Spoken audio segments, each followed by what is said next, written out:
Good morning. Thank you very much for taking the time to speak to us. Thank you for this opportunity. And busy time. Mr. President, we are now entering the 6th week of the war in Nagorno-Karabakh. What is exactly at this point the situation at the front line? Situation on the front line is showing the dominance of Azerbaijani army. We liberate one village and one city after another.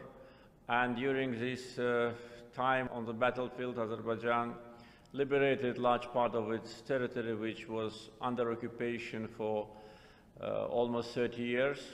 And the successful offensive operation of Azerbaijani army continues. And this once again shows that we are a strong country and we are fighting on our own soil.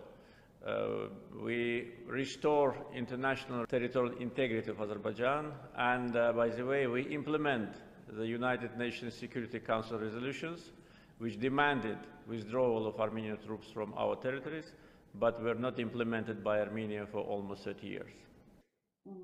You want to recover the 7 occupied districts, 5+2. How much of those have you already restored? Actually, 4 of the 5 occupied districts have already been liberated, either completely or partially. And today we are in an active phase of deoccupation of other districts which have been under occupation. And as I said, we implement UN Security Council resolutions. And by the way, we already implement part of the basic principles, because the basic principles for settlement, which have been proposed by the OSCE Minsk group, actually demanded the liberation of occupied territories of Azerbaijan.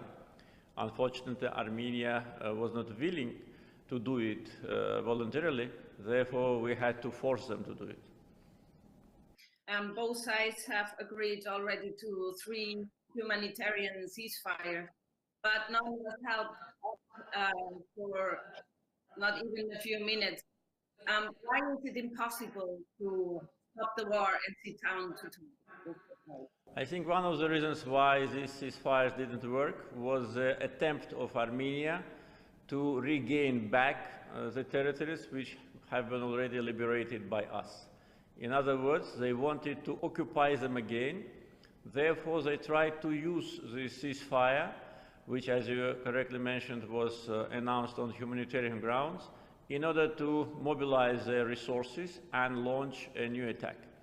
And when they failed to do it, they launched a ballistic missile attack from the territory of Armenia on the 2nd largest city of Azerbaijan, Ganja.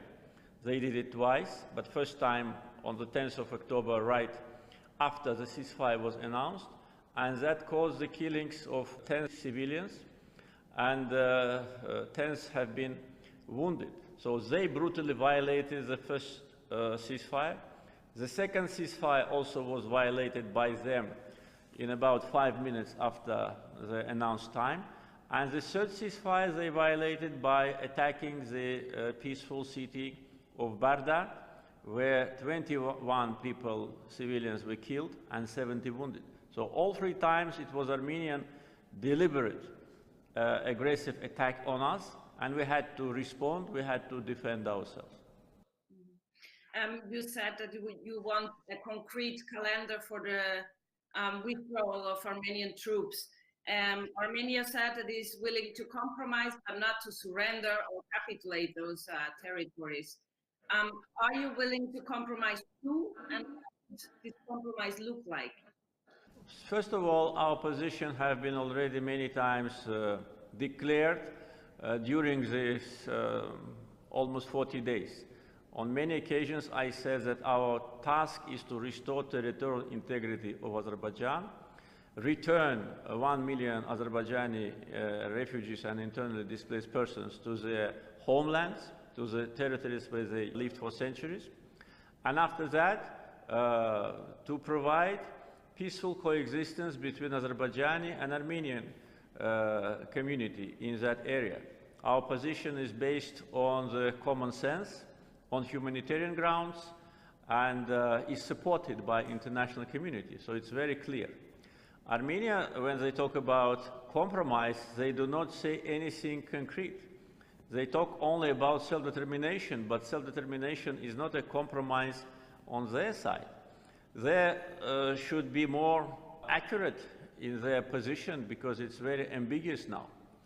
Therefore, we demanded the timetable for withdrawal of Armenian troops from the occupied territories, and we demanded it from the very first day of the clashes.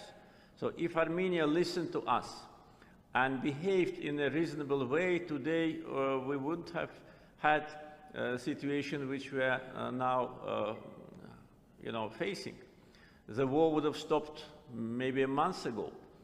Therefore, compromise from Armenian side should be very precise, and the timetable for withdrawal from part of Agdam district, which is still under occupation, and from Kəlbəcər and Laçin should be presented to us, and Armenian Prime Minister should personally declare that. But not only they don't give us a timetable, they do not say that they will liberate those territories.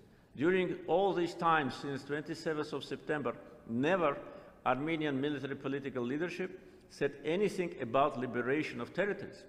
In this case, they actually show disrespect to Minsk Group co-chairs, which elaborated these principles providing return of 7 territories, and they actually lead to more escalation. So we expect from Armenian Prime Minister to say openly, publicly, that they will withdraw from Kəlbəcər, Laçin, and the remaining part of Agdam. And if not, there's only the military option for you. Nothing is left for, there's no other option. We don't want to continue military operations. And I said many times and can repeat today, if Armenian Prime Minister, personally him, the person who is responsible for this bloodshed, makes such a statement, we're ready to stop immediately. Immediately. And I'm a person who keeps his word, and we will do it. But he doesn't say it. He wants to win time. He wants to have the ceasefire in order to get some more military assistance. He wants to use this ceasefire in order to launch new attacks on Azerbaijan and to regain back the territories which we liberated. That's what he is after. Are you willing to sit down at this point with Mr. Pashinyan, or is there no point in it? No point in that at all. I had many meetings with him during the last 2 years, but all of them were absolutely useless and senseless, except the first meetings where he promised me that if Azerbaijan gives him a time after so-called revolution, he will make his homework, he will strengthen his position politically in Armenia, and then he will be willing to work constructively and in order to implement the basic principles. That was what he told me in the early months of his leadership in Armenia. But after a year, he said completely different things. He said that there will be no centimeter of land to be returned to Azerbaijan. He said Karabakh is Armenia. He said that Azerbaijan have to negotiate with so-called authorities of this quasi, entity Nagorno-Karabakh. So he did everything to destroy negotiation process. Therefore, at this point, I don't see any sense meeting with him. Our foreign ministers met recently in Geneva, and I think this is the proper format now for the communications. You said that almost during 30 years, the Minsk group did nothing or didn't reach any progress to recover the occupied territories. Now, in a new peace process, what do you expect from the US, France, and Russia? Yes, you are right. I said that Minsk group did not deliver any result. But at the same time, I said that I cannot completely ignore the activity and only criticize them, because the basic principles which are on the table now, it's the principles which were elaborated with the assistance of the Minsk group. So they worked, they tried, but they, did not use all the tools which they have in order to press Armenia to liberate the territories. Each of these countries unilaterally has enough leverages on Armenia, whether it's military support, political support, economic support, diasporal support, etc. But they did not use these instruments in their hands. They did not insist on implementation of the UN Security Council resolutions, which they themselves adopted as a permanent members of UN Security Council resolution. Therefore, the fact that there was no result, of course, demonstrates their unwillingness rather than they could not. If they could not, then who can? The three permanent members of the Security Council cannot influence small, impoverished, dependent Armenia. They just didn't want. They wanted a situation to be stable, this is true. They wanted, peaceful scenario, but when they saw that for almost 30 years, there is no peaceful scenario, and the new Armenian government actually destroys the process by statements and actions, I think they should have acted. And I called many times, talking with their leaders, talking with the high-ranking officials, insert pressure on Armenia, put sanctions. If you don't want to put sanctions, at least pronounce it, announce it, that the sanctions will be imposed. Otherwise, there'll be no other mechanism to influence this aggressor. So today, I think they realized that what they were saying many years, that there is no military solution to the conflict, was wrong. And we changed that reality. There is a military solution. But today, what we're talking about, let's just close that page of military solution and move to the political solution. So military, political solution must prevail. We are ready to stop today if Armenian Prime Minister says what I already demanded from him.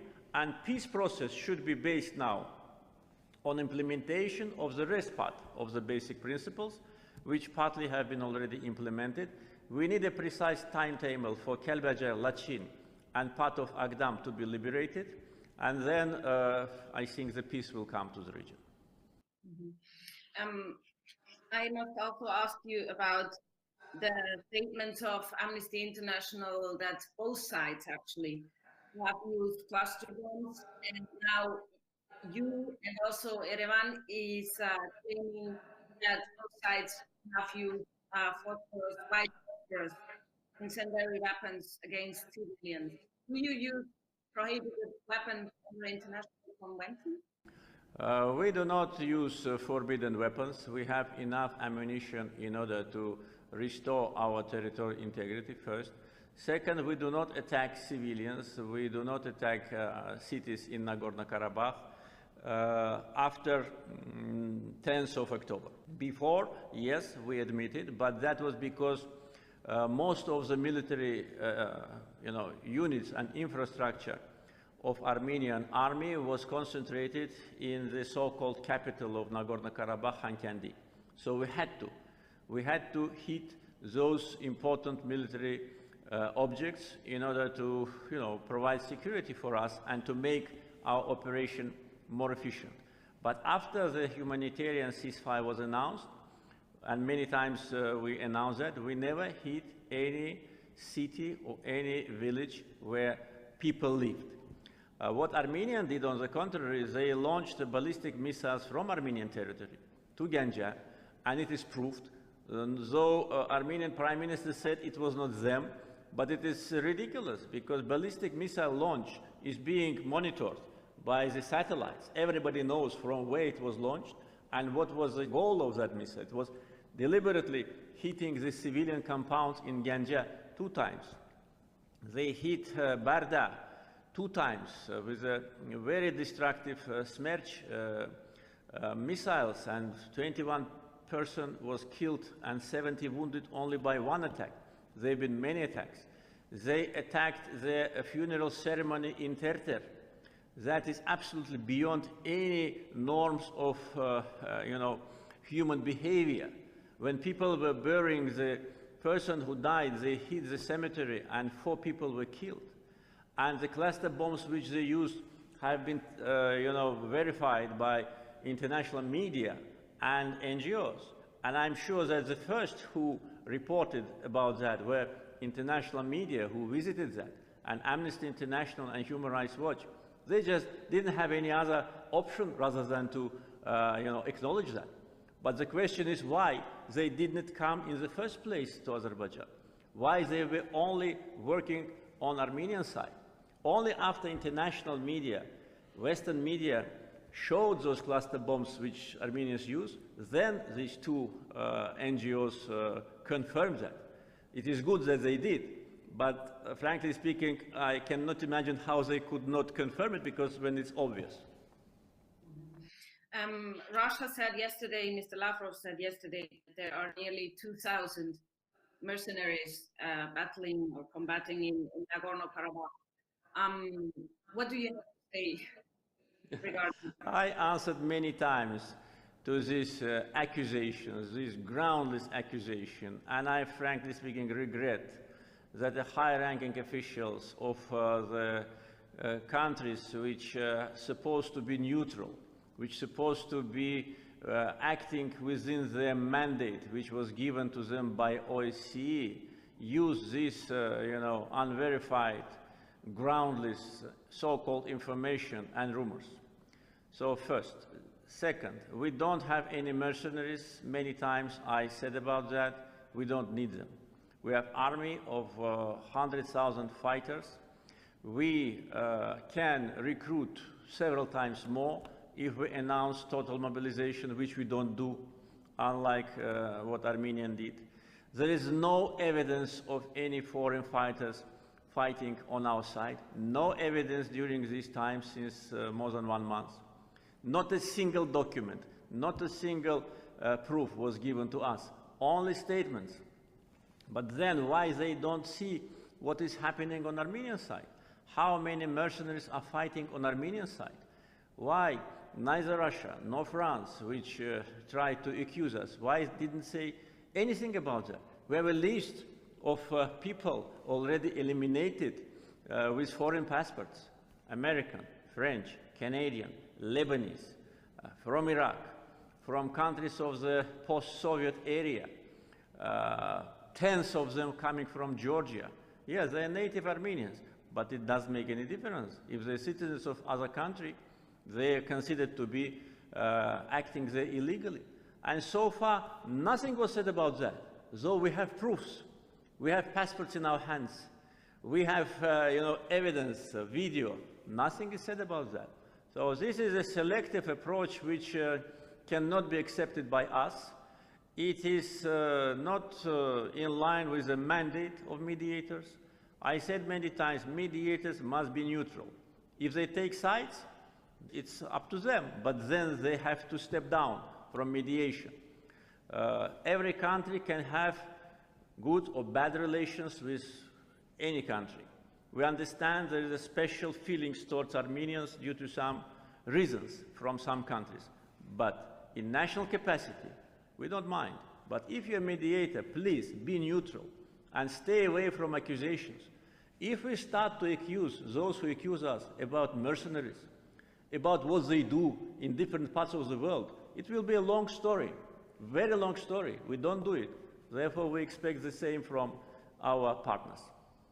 What do you say to those who state that Turkey is not only giving you help, political help, but also military one? I would say that this is another provocation, another false news. There is no any military support from Turkey, apart from the fact that we are buying modern military equipment from Turkey. This is true.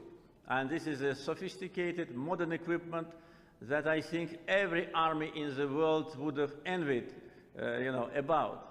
And Turkey's military industrial complex really demonstrates miracles. And this equipment helps us a lot on the battlefield. but we buy it. We sign contracts. Everything is transparent. Everything is legal.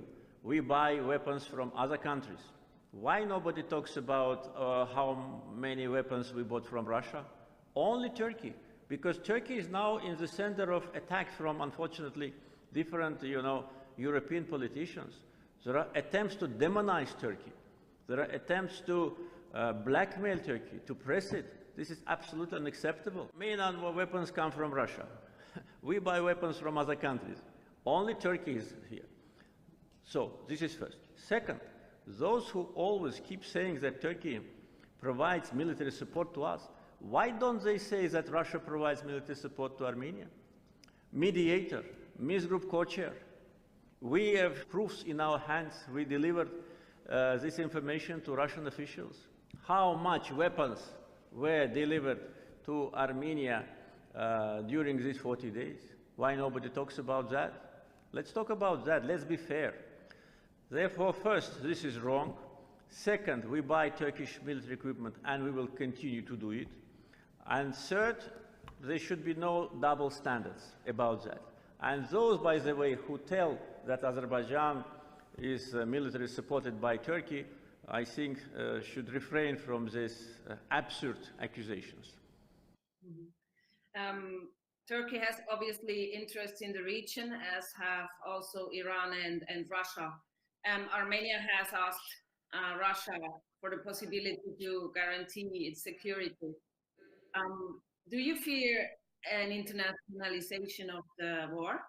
That's what Armenia wanted to do from the very beginning. And we were always against. I said many times to all the countries, stay away from this conflict. It is our business, it's our battle for territorial integrity. And there should be no attempts to internationalize the conflict. But Armenia did everything to do it.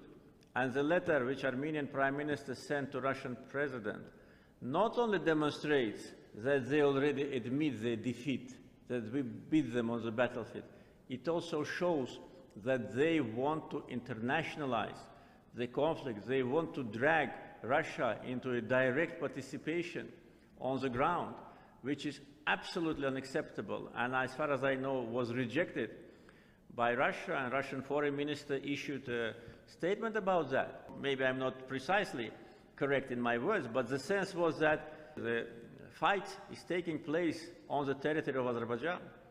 If Azerbaijan attacks, or if any country attacks Armenia, then Russia will have their, obligations. But the battle is going on our soil. So these attempts, I think, are absolutely useless. Russian position was articulated by the foreign minister. Iranian position was also articulated. Probably you heard about Iranian plan for the settlement, which provides territorial integrity of countries. And recently, the Iranian religious leader made a statement that Armenia should liberate internationally recognized territories of Azerbaijan. So this is a reaction of two neighbors. Position of Turkey is well known. It always stands for international law and UN Security Council resolutions. Georgia, on many occasions before, also supported Azerbaijan's territorial integrity. This is a position of our neighbors. So Armenia is in isolation. So they want to internationalize the conflict. They want to exploit some fake news and some fake news from the history in order to get support. But the best way for Armenia to act now is to admit their defeat, admit our victory, and make a commitment that they will liberate the remaining part of the territories. If they recognize the independence of Nagorno-Karabakh, what would your reaction be? If they wanted to recognize, they would have recognized a long time ago. Why they did not recognize it before? Because they clearly understand that by this very irrational step, negotiations will stop. Absolutely. So if they do it, there will be nothing to talk about. And then no peaceful initiative, no basic principles, no future, settlement, nothing will be on the table. So I think that they understand it. They always wanted to use it as a kind of instrument in order to frighten us, saying that if Azerbaijan does that, we will recognize. I tell them many times during these days of war, and I tell now, Armenian Prime Minister, recognize Nagorno-Karabakh today. Do it. Show your courage. Show that your words mean something. Recognize Nagorno-Karabakh today. Again, and you will see that they will not do it, because they are cowards. They can fight only against peaceful civilians. And when they see this, they run away. Would you be willing to accept an autonomous region? This should be part of the future discussions on the basic principles, because the first part of the basic principles demanded the withdrawal of occupied territories. 5+2 in timetable. Then there were other elements of the basic principles like security, peacekeeping operations, status of Nagorno-Karabakh, and we always were very open to discuss it. We offered them many times, different ways, but they rejected. We offered them autonomy inside Azerbaijan. We offered them, cultural autonomy. We said that there are good examples in the world, in Europe, in Scandinavia, these Alan Islands, in Italy, with this Southern Tyrol district, in many other, but they rejected everything. They demanded independence only, and they wanted us to recognize this independence. By doing that, they actually, knowing that we will never do it, they were doing everything to freeze the conflict. So I don't know, we need to first to end this hot, stage of the conflict, come back to negotiation table. Armenia should make these commitments, which I already said, and then we can talk about what will be happening in the future. I cannot say anything about that now. Okay, thank you very much, Mr. President. I really appreciate your time. Thank you very much for your questions, for your interest in Azerbaijan.